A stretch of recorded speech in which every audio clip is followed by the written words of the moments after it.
Oficialmente ahuraya na diila karay cual puesto este día el mga nuevo elegido oficiales del gobierno local.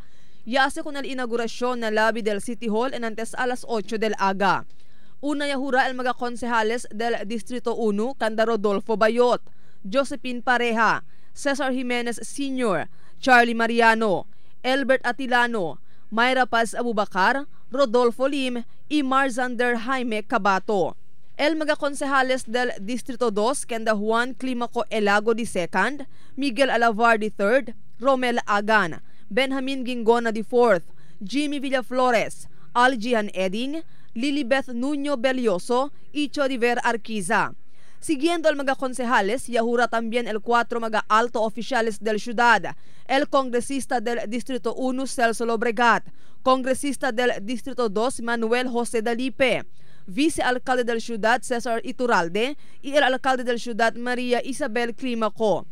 Na inaugural speech del dos congresista ya promete sila para representa en bonamente con el gobierno local alya na gobierno nacional. Ay pekura según sila lleva mas mucho mga proyekto na ciudad. Yahura si Lobregat para el de su aka segundo término na kongreso, mientras si Dalipe para el de su primer término. And as your congressman, I will be fighting and standing firm for Zamboanga City's interests in terms of the possible legislation of the Bangsamoro and federalism. I shall be focusing on the creation of the Mindanao Power Corporation, the realization of the Mindanao Railway System, the legislation of the Pasunanca Watershed, the completion of the Zamboanga Bypass Road, the continuation of the widening of the West Coast Road, the construction of Zamboanga City's urban core flood mitigation, including a pumping station, a flyover at the junction of Veterans Camins and MCL Highway, the continuing modernization and expansion of the Zamboanga City Medical Center. I am and will be supportive of Zamtelco's investment management contract and the construction of a water impounding dam for potable water and other water protocols. Today, I commit to be the bridge between the national government and local government. Today, I commit that the 2nd District Congressional Office will supplement the city government in delivering priority programs, projects, and activities focused on security, health, and education. Today, I pledge that I will work closely with the 61 barangays in District 2, as well as the different government agencies, civic organizations, academic institutions, and business sector for the implementation of our flagship projects and legislation of our priority measures. Mientras tanto, ya promete también el alcalde na di su inaugural speech que ay continua ele trabaja para el interés del su mga constituentes. Ay continua según ele dale prioridad con el seguridad, salud y educación. Ya pidi también ele con todo el mga elegido oficiales para cumplir con di ila mga obligasyon.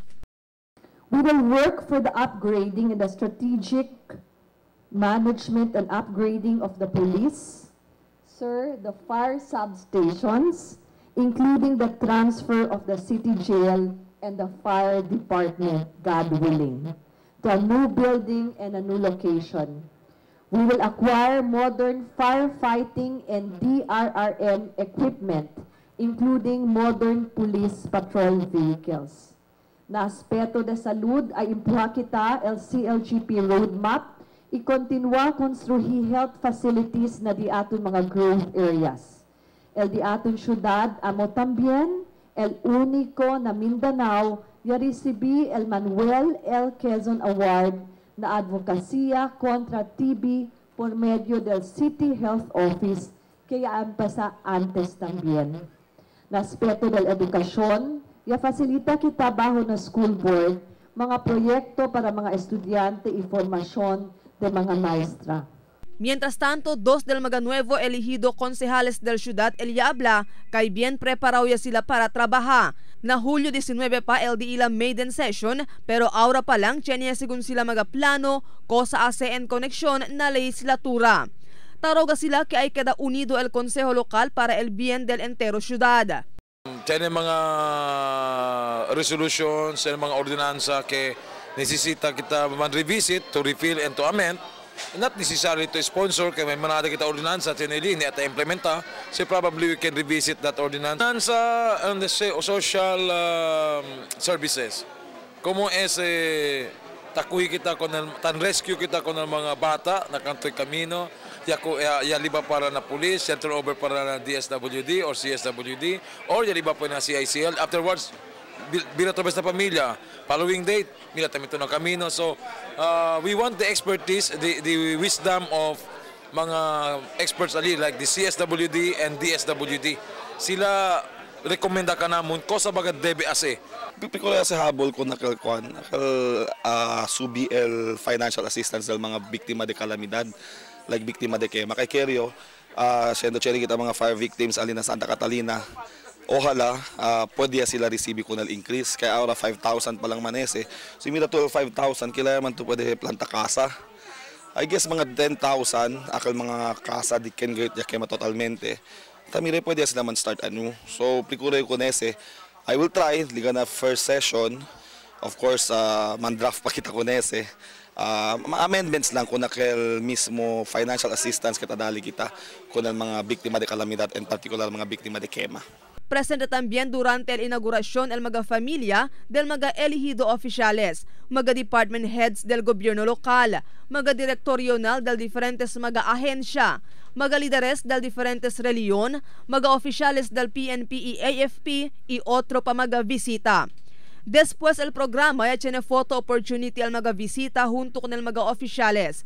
Del año 2013 na Centro Latino ya conduce con el inauguración, pero ahora na City Hall. Simple lang también el merienda y surf después el programa. Marifita Mayo, Dateline Zamboanga.